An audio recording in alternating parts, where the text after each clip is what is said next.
Good morning. I'm Rowena Crosby. And I'm Deborah Renner, and we're your co-hosts for this show. Thank you for joining us for the next 17 minutes for Your Invisible Toolbox, the show based on the book Row and I co-authored that looks at the tools for working effectively with others. The show Your Invisible Toolbox is sponsored by Tero International. The experts at Tero show you how to maximize the 85% of success that's due to your people skills. We welcome you to today's live broadcast in the Tero studio, and today we get to talk about a topic that a lot of people don't realize the importance of in communication. It's so true. The Community Toolbox, an online resource for social change, reminds us of this. Culture is one of the most powerful forces in our world. It's central to what we see, how we make sense of our world, and how we express ourselves. And as people from different cultural groups work together, values sometimes conflict, and when we don't understand each other, we sometimes react in ways where our partnerships are just ineffective. And often we aren't aware that cultural difference is actually the root of that miscommunication. And we have evidence that people are struggling with this. We posted a Tero Tips video on this subject, and it has had more than 25,000 views, which is really a lot for our videos. So we know this is an important topic. And nothing demonstrates the importance of understanding what is going on in cross-cultural communication than a story that one of our clients shared with us and told us that we could relate. Joe was meeting with a Japanese client, and he felt very good at the end of his sales presentation because the Japanese client paused and then said, "Oh, yes." And Joe thought for sure he was going to buy. And little did he realize that his client had no intention of buying, and he didn't get the sale. Why not? Well, we're going to find out today. If you're following along in Your Invisible Toolbox, we're in Chapter 48, Jumping into the Pool, and our discussion today is going to focus on how context affects communication. And if you haven't gotten your own personal copy of the book, click on the link below and order that today. Becky Rupiper-Green, who many of you know as Tero's image consultant, always talks about how important context is in how we attire ourselves. What may work in San Francisco may not be appropriate in Savannah. Well, context has implications to more than just our attire. It plays a big role in communication. It does. Context is an operative that most people never put their heads around until they mess up a relationship or a business deal. Yet with the many sectors of business and science that are working cross-culturally, it is important to understand how and why it can make or break our relationships and our communications. And that's what our invisible tool today is going to do. We're going to analyze our communication and the context in which we're communicating. And our development challenge will challenge us to consider some tips to help make those conversations with non-native language speakers more effective. And beyond words, color actually plays a role in culture and communication. So we're going to have a fun quiz to test your knowledge on that. So let's get started. Even if we see similarities between cultures, the similarities can mean different things and actually be motivated by differing values. And we have two wonderful examples to share with you on this.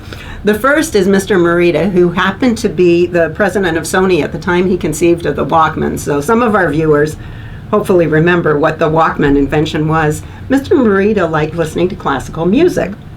And so he invented the Walkman so that he could listen to his music without displacing other people or to infringe on the world around him. Because in Japanese culture, they value harmony with the world around them. And with the Walkman, he could listen to his music without inflicting it on others. And Westerners who bought the Walkman, they felt, well, I can listen to music without being disturbed by others. And so the value of individualism and independence was the motivator for them in having a Walkman, and it was perceived as valuable because not what it would do for others, but what it would do for them personally. So the very same product, but completely different motivations on the people using it. Now, similarly, we have another example. In Japan, people wear face masks so as not to pollute the air and affect the other people around them in the winter. And in London, the bikers wear face masks so as not to be polluted by others. So differences in values mean differences not only in how people behave, but why they behave the way they do. And it happens in communication as well. It does. And in the story of Joe that we were talking about, what he didn't know was that in his client's culture, the word no or any kind of contrary thoughts are not expressed directly in words, and that indirect communication, nonverbal messages, and silence can have a really big meaning in communications. So the value of harmony and the respect for hierarchy was actually driving his client's communication message. And in a lot of Asian cultures that are high context, in China, for instance, in Mandarin, there is not one character that just means no. That's going to have to be communicated in what we call a high context way. And that is where there's a lot of padding around the message itself. It's not communicated directly. So think about people in high context communications with that implicit form of communication. It's kind of like how we communicate within our own families. We use a little bit of shorthand and things aren't always said directly. And in contrast, low context cultures such as the American culture, Western European, Canadian, communicators tend to verbalize all the background information. They prefer very clear descriptions, unambiguous communication, very specific. And low context communicators do not rely or trust on shared understandings in business communications. So what do these communications sound like? Well, Deb and I are going to role play a couple of them for you. We're going to take a specific situation that an interculturalist named Stella Ting Toomey created for us to analyze these differences. So our first conversation, I'm struggling with the cold that probably a lot of you are trying to get over.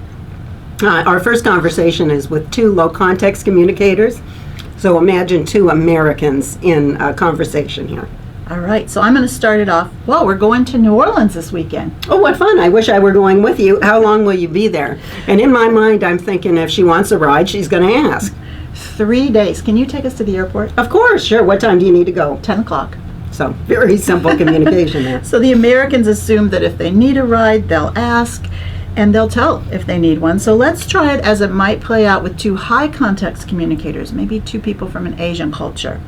We're going to New Orleans this weekend. Oh, what fun. I wish I were going with you. How long will you be gone? 3 days. And I'm thinking, I hope she offers me a ride to the airport. And I'm thinking she might need a ride to the airport, so I need to offer it. So I say, do you need a ride to the airport? Are you sure that's not too much trouble? It's no trouble at all. So that communication goes extremely well between the two high context communicators. Now we're going to split them up, and we're going to have one low context, one high context. I'll play the American. All right, you ready? I'm ready. We're going to New Orleans this weekend. What fun. I wish I were going with you. How long will you be gone? 3 days. And I'm thinking, I hope she offers me a ride to the airport. And I'm thinking, if she wants a ride to the airport, she's going to ask. So I just say, have a great time. And I'm thinking if she wanted to take me to the airport, she would have said something. And so I'm going to need to ask someone else. So I just close the conversation. Well, thanks. I'll see you when I get back. A lot of inference and missed connections with regards to those communications.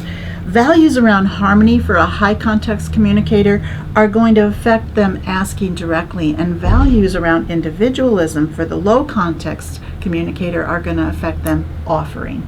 So how in the world do we bridge this communication gap? Well, the gap is more about the language of behavior than language itself, and it can be bridged by focusing on the key element in any business, and that is focusing on relationship. And we know in high context cultures, relationships are really key. In fact, they can matter more than the deal itself. So it's important for all of us to be looking at building a relationship early in the process. And low context communicators must recognize that they might be perceived as moving too fast or overly talkative, and this can inform them to slow down and approach the communication through developing some understandings rather than just giving explanations, and really taking a look at that relationship before they try to seal or even propose a deal. So let's take a deeper dive by examining our invisible tool of the week. Well, it's time to look at our invisible tool of the week. It is in chapter 48, titled Jumping into the Pool, and the tool is to consider contextual difference. It's been said that when Americans want to communicate 100 things, they verbalize 150 things because they're explicit in their communication. When a Japanese person verbalizes 70 things, they're trying to communicate 100 because they're implicit, and they rely on nonverbal behavior and silence for part of the communication. So how does this play out when high context and low context business persons are communicating? Well, a high context communicator might assume a greater level of shared understanding and thus communicate in a way that could be interpreted as ambiguous. And oftentimes, because of that, they can be misperceived as non-disclosing or even being a bit sneaky in the communication. And low context communicators can appear to be saying too much and things that wouldn't need to be said if there was shared understanding. So too often we look at the other party to communicate in our own context.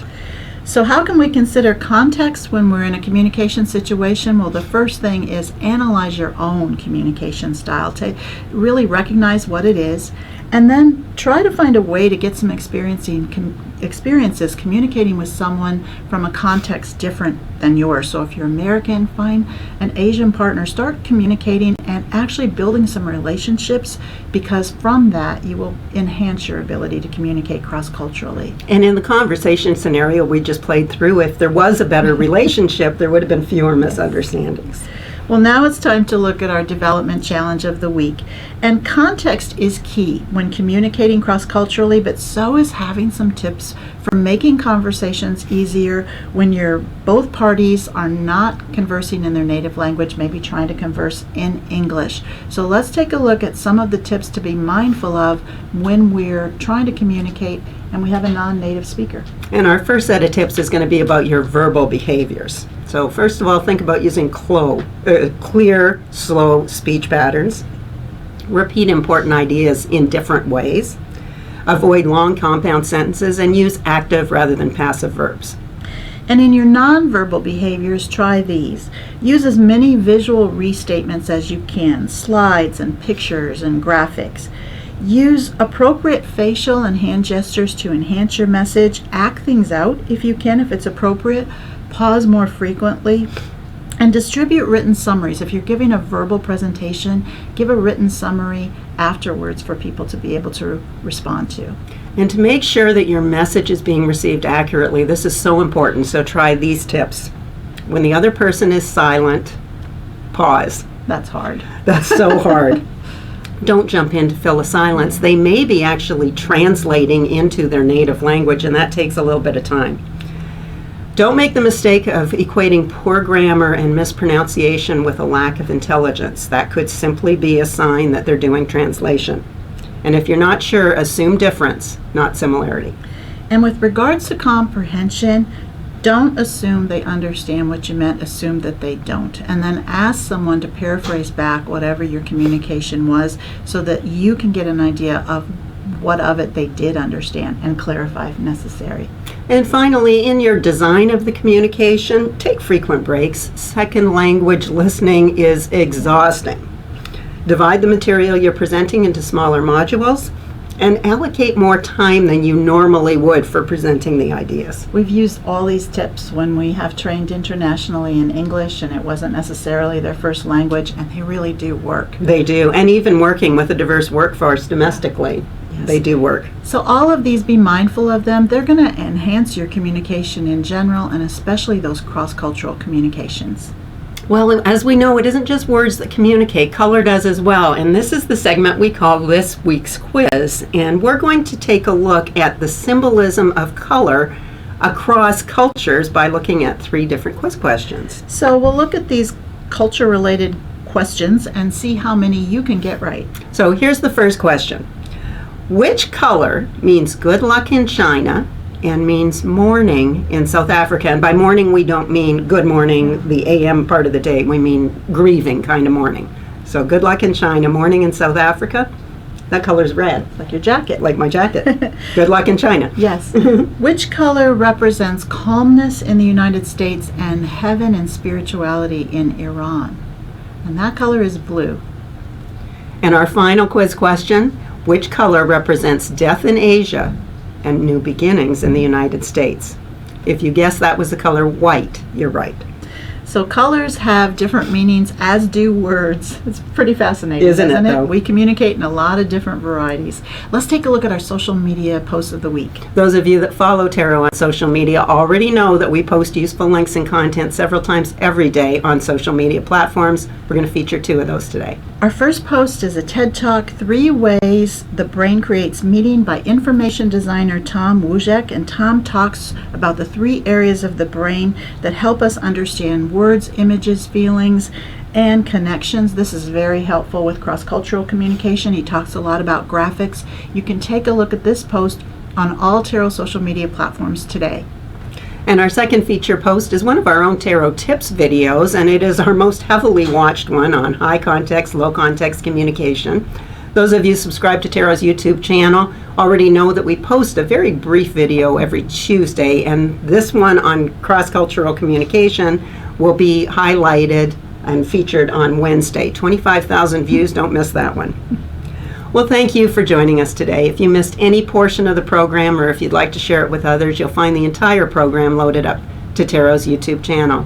Join us again next Monday morning at 9:03 Central Time, where we will explore another tool in your Invisible Toolbox. And now it's your turn. We welcome your feedback and suggestions for future shows.